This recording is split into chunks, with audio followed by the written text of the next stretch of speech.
שלום על ססנו לאומן יובי עזרז ממדנו יויסה שמיים באורץ על ידי למד רגלך עליון שמרך הנה לא ינם לישון שם ישראל אדני שמרך אדני תלך יד ימינך יום יום השם לא יקק וברב לא אדני שמוך מכל רוי ישמר את נפשך אדני ישמר ציסרו ויח מעטו ויד אלום. Let's give some tzedakah.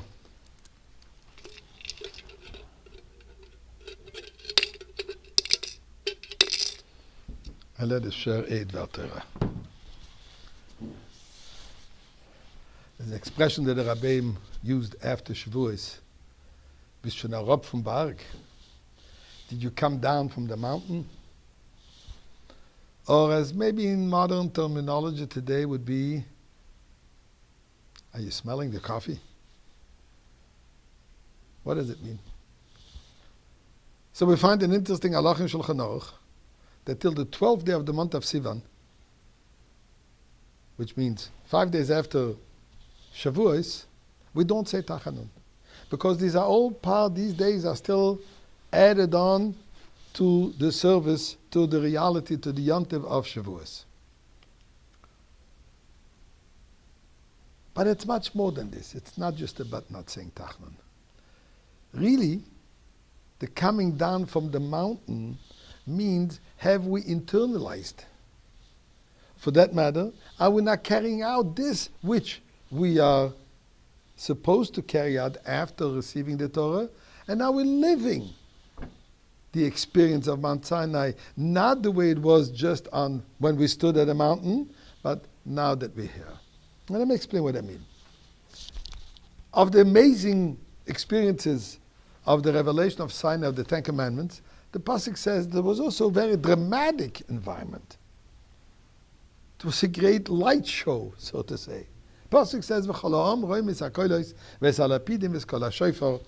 and the entire nation, all the people, witnessed God's voices. Roim, they saw. They were actually witnessing with their vision the voice of God, the flames, and the blasts of the shofar. V'hahar oshen, and the entire mountain was smoking. And Rashi says something very interesting. Torah is precise. So the Torah says they saw the voices.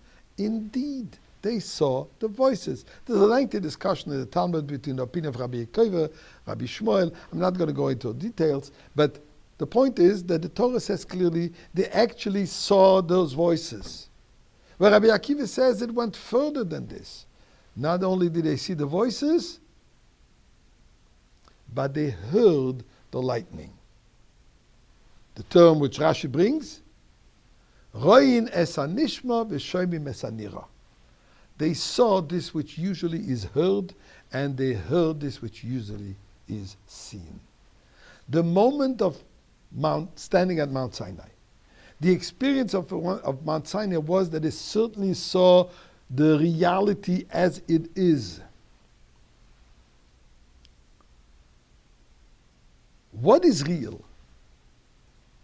God. What is real? Godliness. The divine presence is what is reality. Unfortunately, we, in our as limited beings, we're incapable of seeing godliness. We're incapable of seeing God.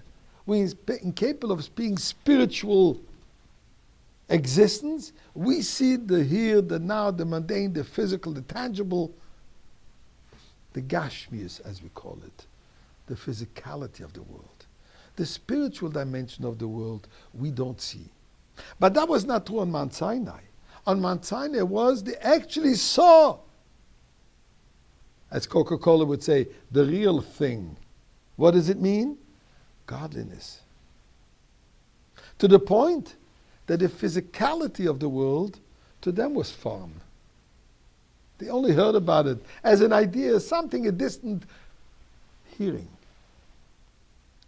Comes Shavuos, comes after Shavuos, and the question is, bist du schon herab vom Berg? Have you come down from the mountain? In other words, not have you removed yourself, now you're waking up and so to say you smell the coffee, there's another reality.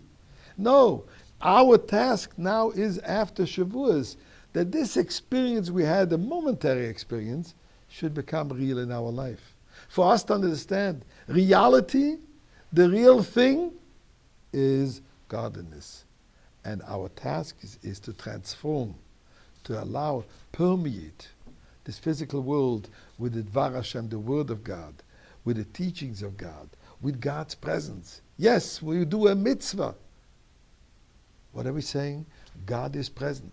When we say a blessing over something that we eat, we recognize that it's all coming from God and it is here for a purpose.